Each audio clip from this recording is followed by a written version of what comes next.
el podcast de Ancla, con Toñi Garrido.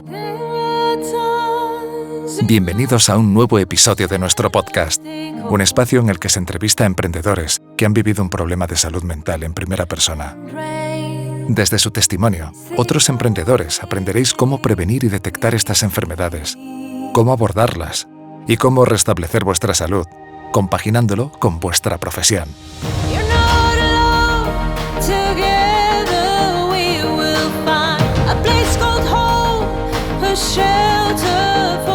Íñigo Juantegui es uno de esos tipos que conoces en una reunión de amigos y enseguida te cae bien.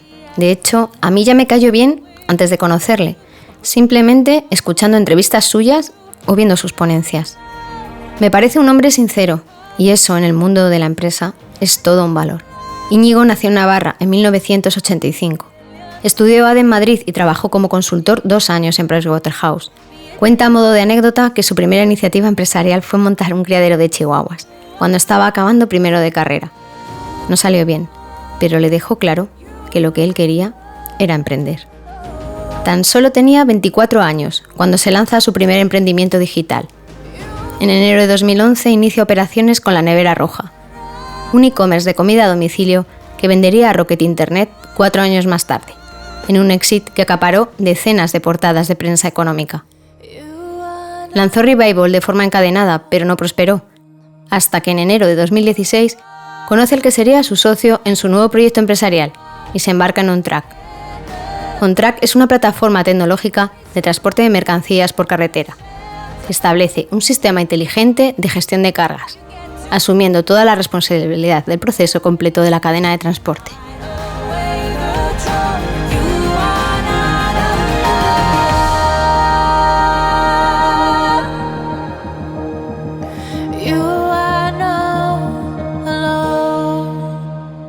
¿Cómo era Íñigo de pequeño?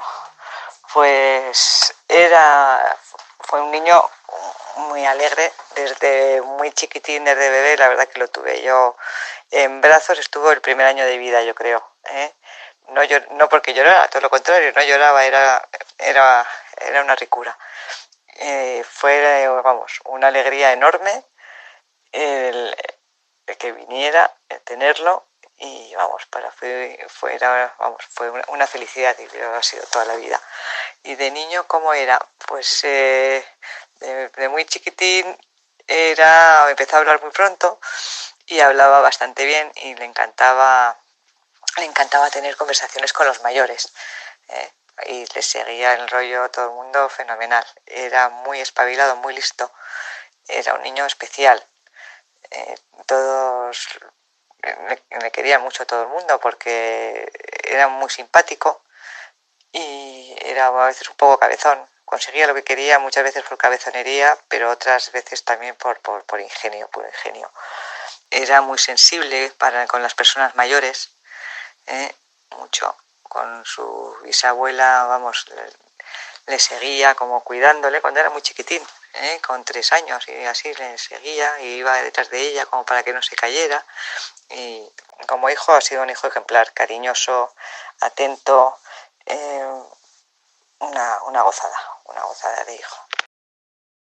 Querido Íñigo, sé muy bienvenido a este nuevo capítulo del podcast de Ancla. Muchas gracias. Qué tierno resulta abrir el capítulo escuchando a tu madre, hablando de esas cualidades que tenías de pequeño, esa locuacidad tan precoz, esa manera de conectar con la gente mayor, de interesarte por ella, de acompañarlas. Pues dice de ti que eres una persona muy amable, muy cálida.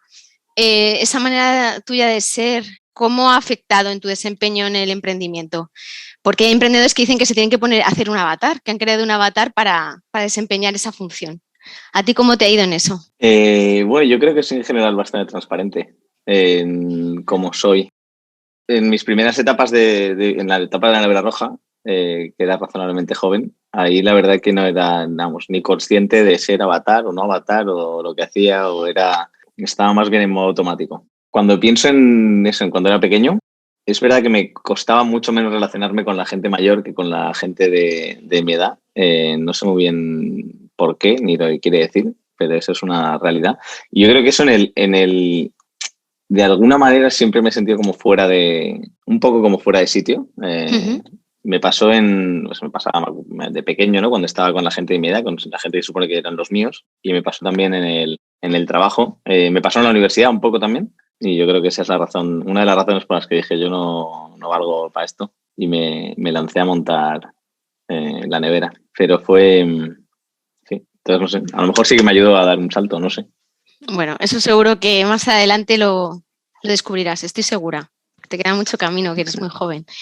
Me ha gustado mucho escuchar en varias entrevistas tuyas esto que, cómo has ido aprendiendo a través de tu trayectoria vital, no solo a gestionar con transparencia tus compañías, sino a reconocer con sinceridad los tropiezos y equivocaciones que han sido parte de tu aprendizaje. Lo que hablabas antes, que has sido siempre muy transparente. Tú gozas de un gran prestigio en el sector y reconocimiento, y por eso no puedo agradecerte lo suficiente que estés hoy aquí con nosotros para dar tu testimonio sobre las sombras del emprendimiento y su impacto en la salud mental. Íñigo, muchas gracias.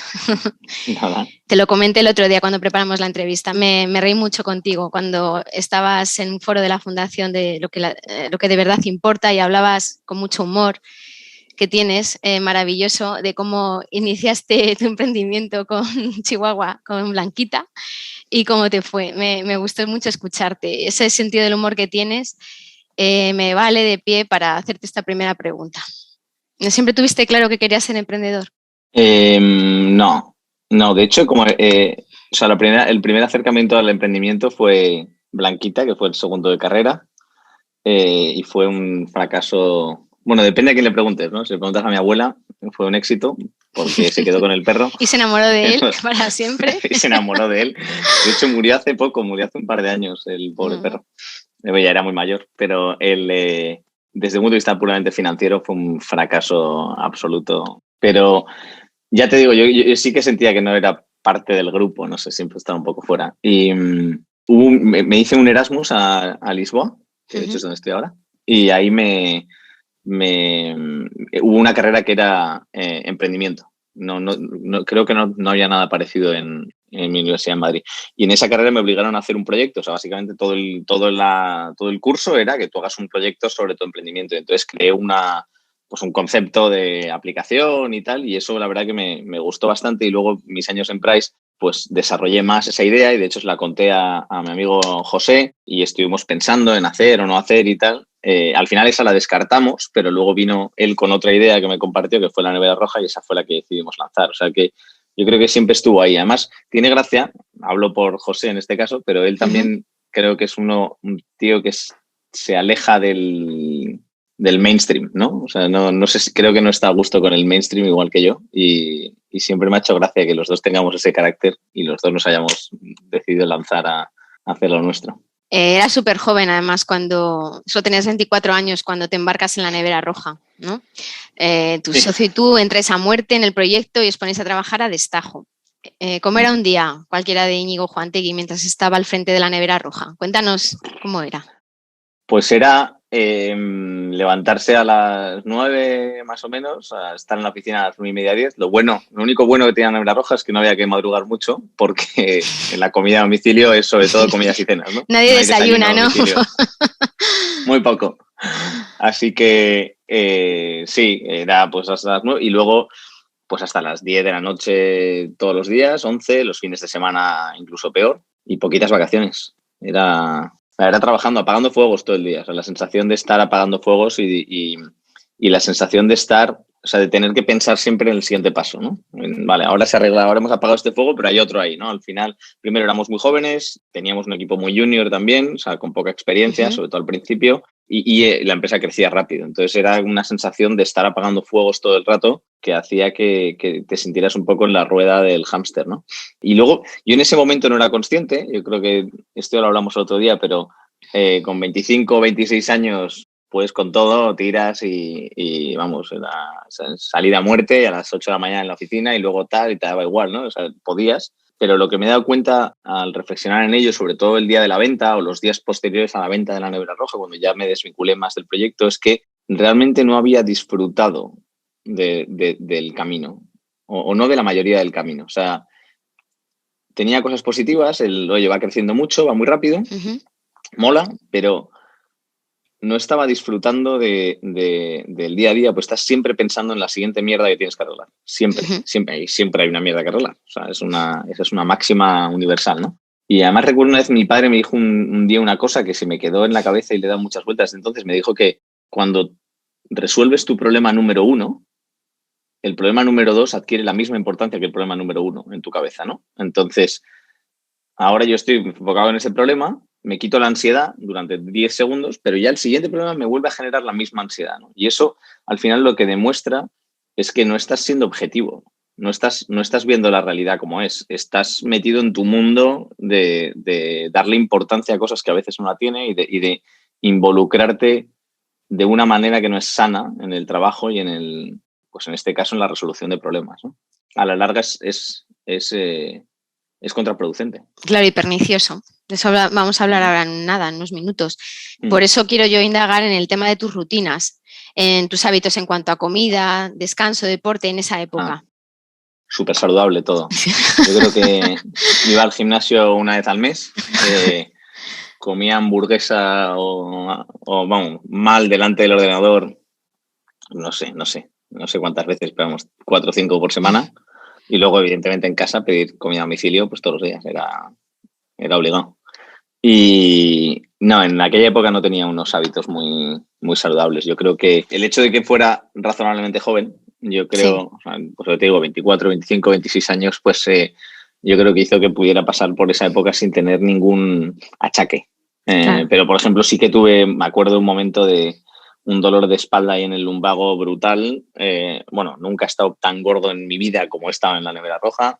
O sea que sí, yo creo que físicamente sí que lo noté, pero ya te digo, yo creo que tiras, como eres joven, pues tiras y te da un poco igual. Pero es verdad que lo peor es, ahora reflexionando sobre ello ahora mismo, es que vas de un extremo a otro en todo. O sea, vas de la ansiedad máxima y el miedo máximo porque la empresa se va a ir a la mierda o porque el problema que tienes delante parece irresoluble, etcétera, a la excitación máxima porque va creciendo, lo hemos resuelto, hemos hecho una ronda de financiación o ha pasado lo que sea que te hace estar súper excitado. Y lo mismo en la vida personal y en la comida. De repente me he pasado 3 días sin comer y de repente me metí una panzada de estar currando y no ver a mis amigos en 3 semanas a irme de farra 3 días seguidos y destrozar el hígado. O sea, todo eran... Extremos, sí. Y montaña rusa. Sí. Bueno, pues llega el momento de la venta de la nevera roja, tan ansiado, tan deseado. Es una operación abrumadoramente exitosa que se gestó en un proceso de 2 meses que ha acaparado portadas de entrevistas y este proceso fue muy insano, según me contaste cuando preparamos la entrevista. Cuéntanos cómo fue ese día a día metidos en un despacho, que debía ser maravilloso, debía oler ahí. Bueno, era bastante grande, tengo que decir. Como comuna estaba bien, ¿no? O sea, lo que ocurrió es que en un proceso de como 2 o 3 meses se aceleró. O sea, una situación que no... O sea, pasó algo que no podíamos prever. Hubo una oferta por la empresa al principio, que fue a finales de 2014, que... no llegaba a lo que nosotros creíamos que valía. Entonces, de hecho, nosotros José y yo empezamos a explorar la alternativa de levantar capital en lugar de venderla, porque decíamos, no lo están valorando como nosotros creemos, pues vamos a seguir levantando, que la empresa sigue creciendo. O sea, que esto puede valer mucho, ¿no? Y luego, en 3 semanas se sucedieron como ofertas que al final llevaron a esta cifra de 80 millones y entonces la due, o sea, lo que es el proceso de análisis y cierre del contrato fueron 2 semanas. Y 2 semanas en las que gran parte del tiempo estuvimos en el despacho. Yo un poco menos, pues yo estaba más en la operación y era José el que estaba llevando la venta. Pero bueno, mismo concepto, ¿no? O sea, metidos en un despacho, respondiendo a 1 millón de preguntas, indagando en los estos. Y luego muchísima tensión porque estábamos jugando con varios pujantes, ¿no? Había varias empresas y entonces había una que quería pagar lo que fuera y entonces tal, pero llegaron unos alemanes y pusieron una oferta loca y dije, pues... O sea, fue una sensación una situación muy rara, pero sí, muchísimo estrés, mucha ansiedad, muchísima muchísima inconsciencia del proceso. O sea, en ese momento yo ahora lo miro atrás y digo, joder, vaya, no sé, creo que lo afrontaría de una manera tan distinta ahora. Y no necesariamente lo que hice, sino el cómo lo viviría, ¿no? El cómo lo experimentaría. ¿Tú cómo lo experimentaste? Eso sí que ¿Qué te cambiaría angustiaba en ese momento? Todo era, o sea, cada mínima noticia, o sea, te sientes como un barco a la deriva. Entonces, de repente viene el viento por ahí y te vas para allá. De repente viene el viento para otro lado y te vas para otro lado. Y una ansiedad y una... Yo decía, pues, sí. Luego llegaba a casa y decía, pues si tengo 29 años, tengo 0 euros en el banco y estoy aquí tan a gusto. O sea, a mí qué coño más me da todo esto, ¿no? Pero sí, era, o sea, te dejabas llevar por ejemplo, estás en una reunión, me acuerdo una a las 3, 4 de la mañana y se levantan los que habían hecho la oferta, se levantan y dicen, oye, ya está, pues no. Adiós. Si no acordamos esto, pues a la mierda. Y entonces rompieron el deal. Me acuerdo que José y yo estábamos, bueno, o sea, un estrés máximo. Nuestro advisor, que es un tío que se ha peleado 100 veces en este tipo de reuniones, dijo, no os preocupéis, en 2 horas os llama. Y fue así, ¿no? Pero nosotros, claro, estaba, ¿no? Y en lugar de vivirlo como lo que es, oye, que es un proceso y o sea, vivirlo de una manera más natural, no sé cómo decirlo. Fue todo como muy... sí, como a la deriva, o sea, como sin ningún tipo de control por nuestra parte. Sí. La falta de autonomía y de poner las cosas en su sitio y de asentarlas, de verlas con perspectiva, ¿no? Eso luego llega con los años y con la experiencia.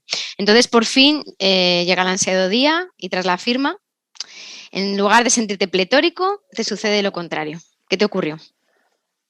Bueno, ese día fue un poco, sí, no sé, salí del notario, miré, yo me acuerdo que tenía a mi abogado al lado y entonces le enseñé la cuenta del banco. Pues yo tenía menos 500 o menos 600 euros en la cuenta. Pues le dije, mira, y luego a los 10 segundos que entró la transferencia... Eras millonario. Pero sí, no sé, fue como... O sea, de hecho no tenía muchas ganas de celebrar. Me acuerdo que era un martes o un miércoles por la mañana, o sea que tampoco había mucha gente con la que celebrar, o sea, no podía coger y irme con... entonces llamé a mi hermana, que creo que era la única persona ociosa a mi alrededor, y entonces nos fuimos a comer y a tomar una copa y nada, fue un poco... O sea, al final una celebración, bastante poco celebración, pero bueno, ya te digo, yo creo que parte de la inconsciencia y de una sensación también de vacío. Y yo creo que ahí empezó o sea, empecé a darme, o no empecé a darme cuenta, pero empecé a pensar de manera distinta. Empecé a reflexionar sobre temas que no había reflexionado en mi vida. Empecé a pensar por qué coño hago esto, por qué no, etcétera. Y no llegué a una conclusión profunda aún. Fue 2 años después, cuando de verdad tuve un proceso mental de disrupción. Yo vendí la nevera, estuve 2 meses más, hasta más o menos marzo, abril, y ahí entonces ya lo dejé del todo. Y nada, me dediqué, pues monté otra startup, pero más creo que la monté como por la ansiedad de tener algo, más que... O sea, no digo que eso fuera bueno, una vez más, que la decisión fuera buena o mala, pero la forma en la que experimenté la decisión no fue buena. O sea, estaba con ansiedad, ¿no? Sí, estabas como diciendo, tengo que hacer algo, no puedo estar en casa con una mano arriba y otra abajo, ¿no? Por un lado, con la sensación de, coño, aquí la gente sigue trabajando, sigue haciendo cosas y yo no estoy aprendiendo, estoy en mi casa sin hacer nada, que es una gilipollez, pero claro, entonces no sabía que era una gilipollez. Y luego la segunda es con la sensación de, coño, tengo que demostrar, otra gilipollez, claro, tengo que demostrar que esto no ha sido suerte, ¿no? Que esto soy yo que lo valgo. O sea, lo del síndrome del impostor que tanto se está escuchando en estas entrevistas, que le pasa a muchos emprendedores. Bueno, o a los deportistas de élite, es un recurso muy, muy mencionado. Pero porque el síndrome del impostor, o sea, como yo lo he entendido después de los años, es que él es un impostor. En el momento en el que te crees que lo que te sucede es resultado de tu dirección, de tu acción, de que eres un tío que eres capaz de construir tu vida y decir, voy a hacer esto y va y sucede, en el momento en el que te identificas con eso, estás siendo un impostor, porque la puta realidad es que para que yo vendiera la nevera o para que me vaya medio bien en On Track, tienen que pasar miles de millones de cosas que yo no controlo para nada. O sea, para nada, nada, nada. Qué bueno que es esto que estás diciendo. Hubo 8 o 9 proyectos que se lanzaron con la nevera roja. Y muchos de ellos se fueron a la mierda. Entonces, ¿cuál es la diferencia? ¿Pasa que yo estoy tocado por la mano de Dios? ¿Yo soy más listo que los demás? Pues no, coño, no. Has hecho algunas cosas, pero incluso las cosas que yo he hecho, en muchos casos, no ha sido por mí. En muchos casos he tenido un advisor que me ha dado, un tío que o tuve una educación, o tuve acceso a una persona, al final, cuando te pones de verdad a indagar, te das cuenta de que la cantidad la cantidad de todo este proceso que puedes atribuirte a ti mismo es marginal, es cercana a cero. Entonces, por lo menos es mi experiencia, ¿no? Y por eso creo que al final es eso, como dicen, ¿no? Creo que es en el hinduismo, en el budismo, ¿no? El identificarte con el ego, con ese, tú te creas tu avatar, ¿no? Tu personaje que crees que es la hostia y te identificas con él como si fuera verdad, y la realidad es que no hay nada detrás. O sea, en el momento en el que yo empecé a identificarme con lo que me había ocurrido en la vida, es el momento en el que empecé a ser más infeliz. Antes, no me importaba. Antes, cuando empecé en la Nevera Roja, no tenía un objetivo. Mi objetivo no era forrarme, ni que fuera bien, ni que fuera bolsa, ni nada. Yo estaba haciendo lo que quería y durante un periodo corto de tiempo estaba muy contento. Pues estaba haciendo lo que quería. Iba ahí por la ilusión de ir ahí. Sí. Entonces, nada puede salir mal si vas ahí por la ilusión de ir ahí. Pero cuando empiezas a ponerte a generar expectativas y a decir, no, es que esto tiene que ser tal, porque si no, entonces yo no soy ese avatar que me he creado, ahí es cuando la lías. Es cuando empiezas a identificarte con el resultado de tus acciones, asumiendo que el resultado está 100% relacionado contigo. Y no es verdad. Es como, no sé, ¿has visto? Hay una película de Woody Allen que mola mucho que se llama Match Point, un poco... Sí, creo que la he visto. ¿Cuál es la trama? Tiene este mensaje de fondo. O sea, la trama es un tío que mata a su... un tío que le pone los cuernos a su mujer y entonces luego mata al amante, ¿no? Pero la razón por la que no le pillan es porque él lo que hace para que no le pillen es fingir que en la casa del amante ha habido un robo. Y entonces coge las joyas y las tira al Támesis. Pero uno de los anillos que tira choca en el bordillo y en lugar de caer hacia el Támesis, cae hacia adentro. Y eso que parece, en la peli, te parece un golpe más suerte y dices, hostia, le van a pillar por esto.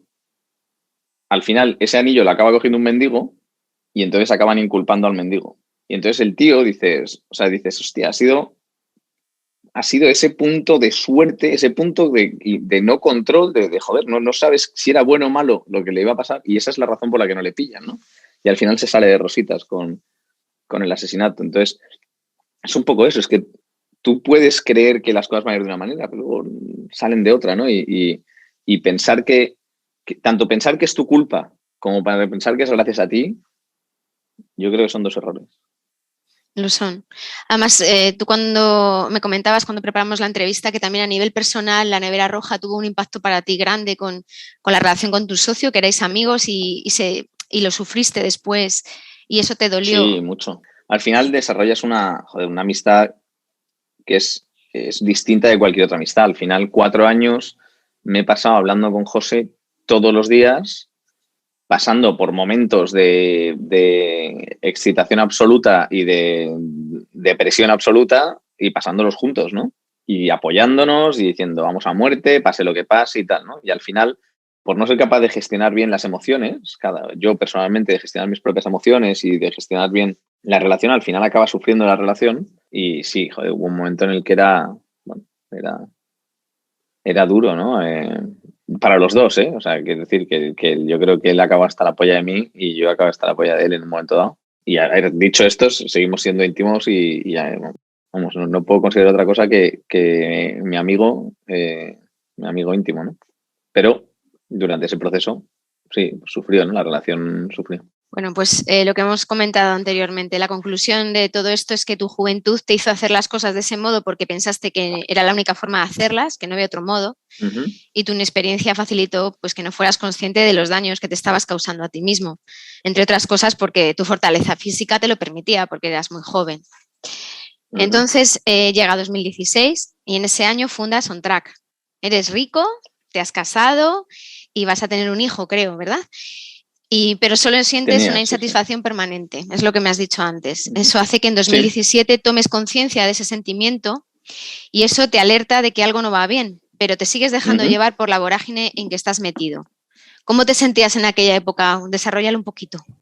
Sí, o sea, fue el primer momento en el que fui consciente de que estaba insatisfecho y de entender por qué. Y fue un momento en el que me dejé llevar totalmente por mis emociones. O sea, fue el momento en el que me di cuenta de que el problema estaba en que estaba asumiendo que mis emociones, por el hecho de sentirlas, eran legítimas y eran verdad. O sea, cuando siento miedo es porque algo me está dando miedo. O cuando siento, no sé, ira es porque es culpa del otro que me está, ¿sabes? Que tengo que responder así. Y fue a base de, o sea, durante esa época me dejé totalmente llevar por las emociones, hizo que mi vida se fuera a la mierda en muchos sentidos. En el sentido profesional no estaba centrado, tomaba malas decisiones. En el sentido personal, pues tuve grandes problemas con mi mujer.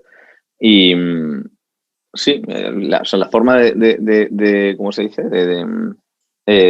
Resumirlo es eso, es que mis emociones guiaban, y claro, las emociones, como todos sabemos, vienen y van y cambian y no hay una razón, ¿no? No tienes... entonces, te pueden llevar a la deriva, además, perfectamente. Totalmente. Entonces ahí es cuando empecé a cuestionarme cosas, empecé a hablar con gente a mi alrededor, pues que durante una época de mi vida consideraba que estaban locos y ahora considero que son los únicos cuerdos. Y ese momento en el que empecé a enganchar también con un psicoanalista. Esto es importante, lo vamos a hablar ahora. Sí, tengo una amiga que es psicóloga y su padre es psicoanalista, y en una cena, pues con él y con su marido, pues empezamos a hablar del tema y entonces, bueno, pues ella me recomendó a un par y fui a hablar con uno, me generó empatía, vamos, me generó buen rollo y empecé a verle. Y él es el primero que me hizo ver que la diferencia entre el mundo real y el mundo idealizado, ¿no? El mundo que hay en nuestra cabeza y el mundo que de verdad hay afuera, ¿no? Y cómo damos significado a cosas que no la tienen y cómo nos identificamos con emociones que no son verdad. Pues lo que te digo, o sea, si mi niño llora y entonces yo me enfado, digo, joder, es que me está poniendo de los nervios. Pues eso ahora ya sé que no es verdad, no es que me esté poniendo de los nervios. Está llorando por la razón que sea y yo me estoy poniendo de los nervios porque me estoy poniendo yo solo de los nervios, o sea, porque estoy dejándome llevar por esta emoción, ¿no? De ira o de lo que sea, ¿no? Primero es una decisión y luego es una reacción. O sea, no estás siendo consciente de lo que está pasando, ¿no?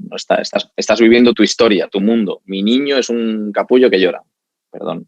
Pero no estás viviendo la realidad, que es que tienes a un niño llorando, independiente de ti, está ahí llorando y tú eres el que está reaccionando, ¿no? De esta manera. Y luego con el niño, pero lo mismo con pues que vas a levantar pasta y te dicen que no, el 99% de los fondos te dicen que no y ya tienes un mes de caja. Oye, no hay que entrar en depresión, no eres un fracasado, no eres lo peor que hay en el mundo. Igual que no eres lo mejor cuando hay 3 terms encima de la mesa. Es que no sé cómo explicarlo. Sí, lo has explicado, pero perfectamente, súper bien.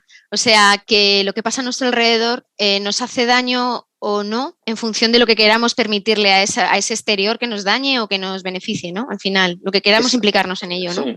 Sí, o sea, yo lo que he aprendido es eso, es una vez más, es un tema de identificación con los sentimientos y las emociones y con las reacciones. Todos tenemos a lo largo de la vida desarrollamos una serie de reacciones ante ciertas situaciones. No sé, cuando estoy con amigos, tomar cerveza. Cuando estoy en casa, pongo la tele o miro el móvil, miro WhatsApp, no sé, o sea, todos tenemos automatismos y reacciones que se van generando en nuestro cerebro y situaciones que nos hacen trigger, ¿no? A esos automatismos y a ciertas emociones, ¿no? Y les damos un sentido, creamos una historia en nuestra cabeza que les da un sentido y como les da sentido y es un sentido racional, una vez más por poner el ejemplo, mi hijo llora, todo el mundo podría estar de acuerdo conmigo en que un lloro en el oído no es algo agradable, en cuyo caso es legítimo que yo me cabree Y es legítimo que le pegue 4 gritos. Él va a seguir llorando, pero yo voy a estar, no sé, reaccionando con un grito. O sea, es todo, toda la situación es contraproducente, pero todo el mundo va a entender que es legítima mi respuesta porque es lo normal. Bueno, pues todo, entender que todo eso en realidad es mentira, ¿no? Que identificarte con la ira, el buscarle una excusa a sacar tu ira o sacar tu emoción y darle un sentido es parte de este ciclo que es nocivo, que no es nocivo y eso, y que no, es falso. Está basado en fundamentos y en creencias falsas. Parece una pasada esto que nos estás contando. Yo quiero volver a este 2018 en el que tú tienes sintomatología ya física, o sea, de todo esto que te estás experimentando, me lo contaste cuando preparamos la entrevista, tuviste oscilaciones extremas de peso, insomnio, ataques de ansiedad continuos, dolor insoportable de estómago, de garganta. Esta es la somatización del dolor, del sufrimiento, o sea, es así, ¿no? Como lo viviste, ¿no? Sí. Yo recuerdo que tenía que tomar pastillas para dormir durante una época. No fue mucho tiempo, fue un par de meses, pero por ejemplo también en ese momento había justo lanzado con otros dos cracks el Idoben, que es una empresa de monitorización cardíaca. Uh-huh. Y yo en ese momento sentía que a veces estaba trabajando y de repente como que me faltaba el aire y notaba que el corazón no estaba palpitando, no sé cómo decirlo. Y entonces me rayé muchísimo y llamé a Manu, que es un cardiólogo y es el fundador y el CEO de Idoben, y dije, tío, necesito que me monitorices porque yo creo que me va a dar un chungo, ¿no? Y me hice una monitorización de 7 días, un aparato que te pones y lo tienes ahí 7 días, uh-huh. Y lo que me dijo es que tengo aparentemente el nombre técnico es extrasístole, que es básicamente, no es malo, pero está muy relacionado con picos de estrés, de ansiedad y luego con alta ingesta de cafeína, que también era verdad en aquella época. Dormía poco, mucha cafeína, mucho estrés y entonces pues tu corazón empieza a hacer cosas raras. No, ya te digo que no tenía ningún riesgo para la salud, pero bueno, tampoco era una buena señal. Bueno, me suena, yo los tengo también. Estas sístoles ventriculares se llaman, ¿no? Que con un holter te los identifican, sí, y son Eso picos es. emotivos. Eso me suena. ¿En qué momento decides compartir esto que te está pasando y con quién lo haces? Yo el primero con el que lo compartí es con un tío mío que tengo, que a mí su historia siempre me ha motivado mucho, me ha hecho reflexionar, ¿no? Mi tío tenía una empresa, él tenía una consultora hasta años 90, creo, algo así, y con otros socios, y era un tío exitoso. Lo que podríamos denominar hoy como cualquiera un tío exitoso, un tío le iba bien en la empresa, tenía dinero, clientes, pues no sé si una casa en La Moraleja o no sé qué, o sea, típico, pues eso, tenía lo que quería. Uh-huh. Y más o menos, vamos, por hacer la historia corta, en un momento dado decidió dejarlo todo porque vio que ese no era el camino para ser feliz, ahí no estaba. Y entonces decidió dejarlo todo, se compró un pequeño terrenito en Tarifa y se fue a vivir ahí, a pastorear cabras, o sea, pero literalmente, no. Y entonces estuvo viviendo ahí, reconstruyendo un molino con sus propias manos, o sea, duchándose en el río, viviendo, o sea, un extremo, ¿no? de salida del ruido de la sociedad y tal. Y bueno, lleva ahí 30 años o 20 y pico años. O sea que... Y entonces, bueno, pues dije, voy a hablar con él porque una de las reflexiones que hice cuando fui al psicoanalista, en aquel entonces hacía check en todo lo que me habían dicho que era feliz. Mi padre siempre lo decía habla de los quesitos del trivial, ¿no? Tú tienes 6 quesitos, pues tienes tu quesito de la familia, tu quesito del trabajo, tu quesito del no sé qué. Entonces, bueno, si vas más o menos balanceándolos y vas viendo, oye, pues puedes tener una vida feliz pues con 5 de 6, ¿no? Vas viendo y oye, pues trabaja en el que te falta y tal, ¿no? Y en un momento dado me pasé el trivial, ya está, lo tengo, tío. O sea, soy joven, con salud, tengo buen grupo de amigos, tengo buena familia, me llevo bien con todos, tengo el trabajo que me da la gana, pues de hecho es el trabajo que literalmente me da la gana y tengo dinero en el banco como para vivir los próximos años. Entonces, ya está, ¿ahora qué? Lo que te das cuenta es que la fábula esta o el ejemplo de los quesitos del trivial es mentira. Lo de los checks es mentira, no está ahí, no está en acumular, no está en tener más. Es cuando empecé a pensar que a lo mejor estaba en tener menos. Y es cuando hablé con mi tío y le dije, oye, tío, tú pasaste de tener mucho a tener muy poco no sé, cuéntame cómo fue el proceso, cómo te ha ido, ¿no? Y bueno, él me ha ayudado un huevo porque me ha dado una perspectiva totalmente distinta, me ha enseñado autores y libros, formas de pensar radicalmente distintas a lo que yo estaba acostumbrado y me ha abierto la mente a experimentar el mundo de una manera distinta, ¿no? Y a entender que no está ahí. Es que no está en acumular, es que no está en tener 4 o 5 coches y en... Es que parece... yo lo he hablado con un huevo de gente esto y muchos, en muchas situaciones dicen, claro, no te jode porque tú ya lo tienes. Y digo, ya, pues ya lo tuve. No, yo creo que ya no, por las inversiones que he hecho y tal, ahora mismo no estoy tan así, pero vamos, desde luego en un momento dado tuve la capacidad de comprar un Ferrari si me salía de los huevos y es que no está ahí, no está. Nos han vendido una moto de que el éxito y la felicidad está en un sitio que no es donde está. Y Estoy completamente de acuerdo nos contigo. Hemos engañado. Nos hemos engañado. Y hacemos la carrera de la rata, ¿no? Tú cuando bajas a los infiernos, que cuentas todo esto, antes de lo del psicoanalista, seguías trabajando, ¿no? Continuabas trabajando, no parabas. ¿Y tú crees que eso fue lo adecuado? Pues mira, es que no lo sé. Fue lo que hice. No sé si fue lo adecuado, no podía parar. No podía parar porque personalmente no podía parar, pero luego además la empresa necesitaba que, pues, cuando estuve con las pastillas para dormir y tal, era porque estaba en plena ronda de financiación. Una ronda de financiación o estaba yo. No había nadie más que pudiera liderarla en ese momento. Entonces, pues tampoco había mucha alternativa, ¿no? No me paré a pensarlo. Luego, más tarde sí que he pensado, joder, de hecho, el año pasado lo hablé con el consejo en verano. Y dije, oye, ¿y qué pasa si, no sé, si dejo de ser el CEO, si a lo mejor le dedico menos tiempo y tal? Bueno, estuve valorándolo. Por ahora, la verdad que digamos que me he reencontrado con mi trabajo de una manera totalmente distinta. Estoy mucho más contento, mucho más, o sea, más que contento, estoy más en paz. He hecho las paces con mi trabajo, ¿no? Eso qué bueno y es. el approach a mi trabajo es distinto. Entonces, no tengo la necesidad de salir huyendo ahora mismo. Pero sí, durante un momento me lo planteé. Es buenísimo esto que estás contando de poderse uno echar a un lado y reconstruirse y volver de otra manera. Eso es, vamos, es oro lo que estás contando, de verdad, Íñigo, me encanta. Ponemos sobre la mesa el psicoanálisis, que has estado hablando de él durante la entrevista, que es la herramienta más válida para ti para recuperar la salud. La utilizas. Entonces, me contaste cuando preparamos la entrevista que el objetivo del psicoanálisis era convertirte en un ser más funcional a través del autoanálisis. Necesitabas convertirte en un ser más equilibrado y más sano, pero paralelamente este proceso de convertirte en un hombre más equilibrado y más sano te llevó a comenzar a preguntarte sobre otro tipo de cuestiones espirituales y trascendentales, la esencia de qué somos y qué no somos. Entonces, Íñigo, me encantaría que me hables sobre estos caminos en los que te encuentras transitando, porque estás en ese tránsito, ¿no? Y sobre el trabajo que estás realizando con ello.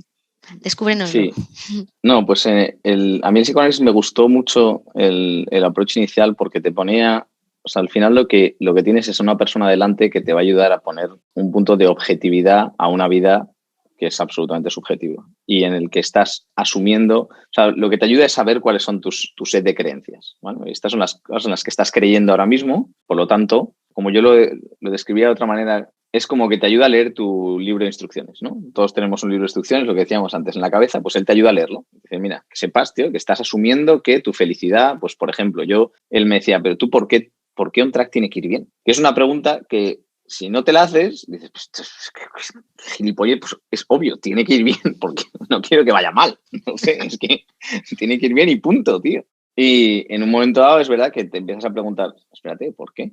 Y entonces, pues en ese sentido, para mí la respuesta era, ¿no? Porque tiene que ser exitoso porque si un track no triunfa, si un track no va bien, entonces yo soy un fracaso. Entonces él lo que te ayuda es saber, oye, tío, estás identificándote con cómo vaya una empresa de la que tú no controlas todo, es más, controlas casi nada, en un mercado del que controlas todavía menos, pero tu esencia no cambia, tú eres el mismo tío. Si va bien o si va mal, tu esencia no cambia. Entonces, ¿por qué esa identidad? ¿No? Porque te estás identificando. Entonces, pues lo que tú has dicho, te ayuda a reescribir tu libro de instrucciones y a hacer que el libro de instrucciones sea más funcional, ¿no? Durante ese tiempo, efectivamente, me fui, pues también gracias a mi tío y a otras personas que he ido conociendo a lo largo del camino, me he metido más en una rama más espiritual que psicoanalista, o sea, a profundizar un poco más, ¿no? Y entonces, al final, la espiritualidad, que parece así como muy... A mí me parecía, como yo soy, o era, vamos, sigo siendo, ateo.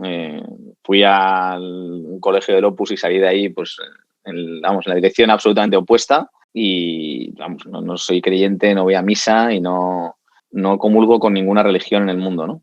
Ujú. Pero la espiritualidad, lo que he entendido, al principio me genera un poquito de esta gente que habla aquí de magia negra y tal, no, es un paso adicional a la psicología, es un proceso de profundizar más, es básicamente como empieza la espiritualidad y acaba, donde yo creo que empieza y acaba uno, es que en la psicología lo que intentan es que reescribas tu libro de instrucciones para que seas más funcional en la sociedad actual. Oye, ¿cómo? Mi psicoanalista me dice muchas veces, bueno, pero ¿qué es lo más útil para ti? ¿Qué es lo más útil? ¿Es más útil que te identifiques con OnTrack o que no identifiques con OnTrack? ¿Vas a tomar mejores decisiones si estás emocionalmente implicado o si no estás emocionalmente implicado? ¿Si es más objetivo o más subjetivo? Entonces empiezas a decir, coño, pues es más útil para mí esto. Entonces reescribes tu libro de instrucciones haciéndote más funcional para lo que objetivamente tú quieres conseguir, ¿no?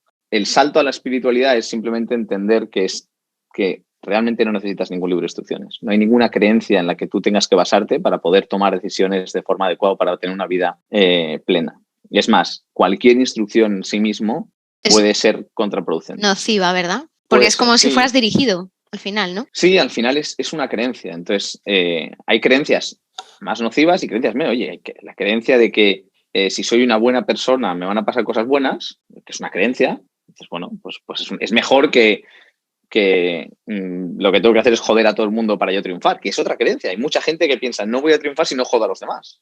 Es una realidad que tú vives, ¿no? Cada día. Entonces, hay gente que cree que para poder triunfar ellos tienen que joderse los demás y viven de esa manera. Y hay otros que piensan, no, voy a ayudar a los demás y de esa manera, bueno, pues una vamos a decir que es más funcional, está mejor hecha, está mejor adaptada a la sociedad, la otra es más egoísta y por lo tanto pues sabemos que es más nociva, pero son un poco lo mismo. Y entonces el proceso espiritual lo que te lleva es a trascender todo tipo de cualquiera de las creencias, ¿no? Y simplemente a descubrir que eres tú y a dejarte ser, ¿no? Entonces, bueno, en eso estoy. Esto que nos cuentas, pues está claro que ha cambiado tu escala de valores desde tus cimientos, ¿no? Está modificando todo desde la base y me parece súper interesante todo esto que estás contando. ¿Qué líneas rojas tú te has autoimpuesto para no retroceder en tu curación, en tu sanación? ¿Tienes algunas? No, diría que no. O sea, lo que he hecho ha sido ir comprendiendo cada vez más sobre mí, o sea, ir profundizando más en entenderte, en por qué haces una cosa u otra, por qué consideras que algo es bueno o malo, por qué juzgas de una manera una cosa y de otra manera otra, cuáles son los juicios, ¿no? que tienes o sea, con qué gafas ves el mundo, ¿no? Pues ha sido es que, sinceramente, mi sensación es que es muy difícil retroceder. En el momento en el que empiezas a comprender, me refiero a comprenderte, no quiere decir que no vayas a volver a tener hábitos nocivos para ti. No sé, si yo bebía mucho o comía mucho, lo que sea, pues a lo mejor puedo volver a tener un trigger, pero ya es totalmente distinto, ya es desde un punto más consciente, ya es con otro approach, ya no es dejándote llevar porque ya, o sea, es como, seguro que no sé si te ha pasado, pero cuando estudias algo, hay un momento en el que pasas de aprendértelo a entenderlo. Hay un momento, hay un salto, no sé cómo funciona, pero hay un momento en el que estás estudiando un tema en la universidad o en el colegio y ya no hace falta que te lo sepas de memoria, ya de repente lo entiendes. Entonces lo puedes explicar con tus palabras. Eso es. Entonces, dejar de entenderlo es muy difícil. Dejar de memorizarlo es fácil. Y a mí pasan, o sea, me preguntas algo del colegio, de cuando, vamos, pero las cosas que entendí en el colegio es imposible que ahora no las entienda. O sea que...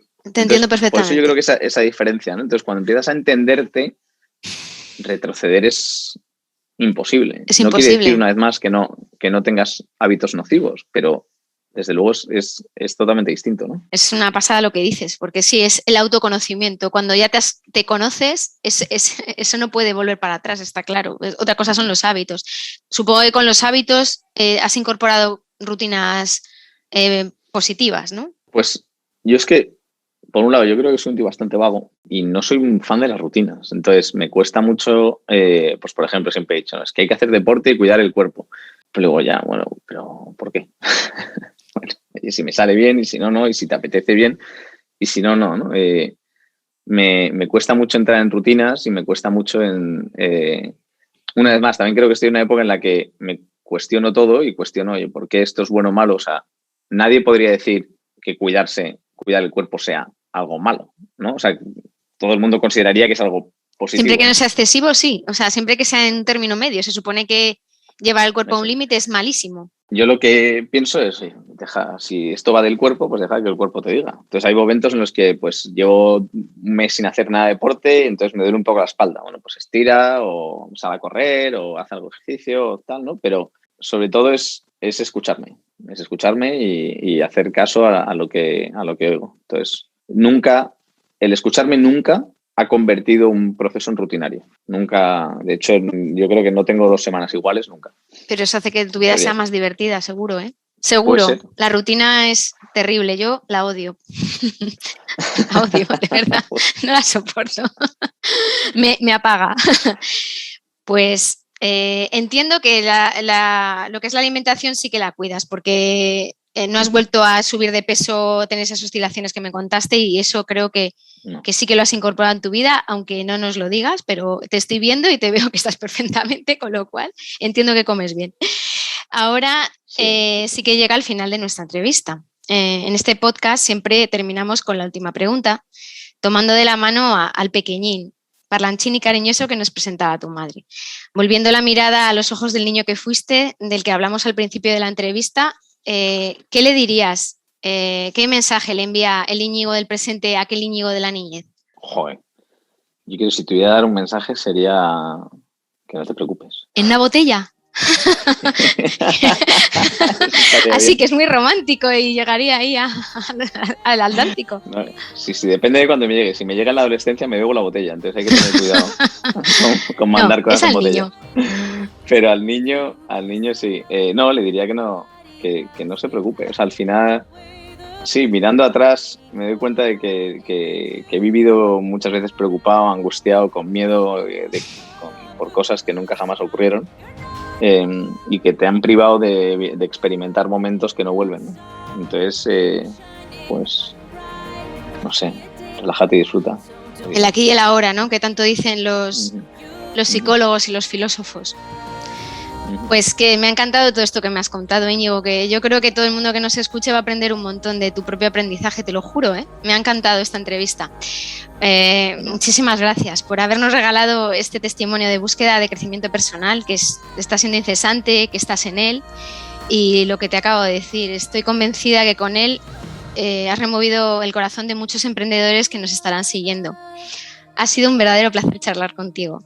Mucha salud y mucha suerte. Muchísimas gracias. Hasta aquí el episodio del podcast de Ancla. Esperamos que os haya gustado. Muchas gracias a vosotros, que estáis del otro lado, por oírnos. En el próximo episodio volveremos a escuchar a un nuevo emprendedor con su propia historia de equilibrio cuerpo-mente que contar. Seguidnos en nuestra web ancla.life y en nuestras redes sociales para descubrir de quién se trata.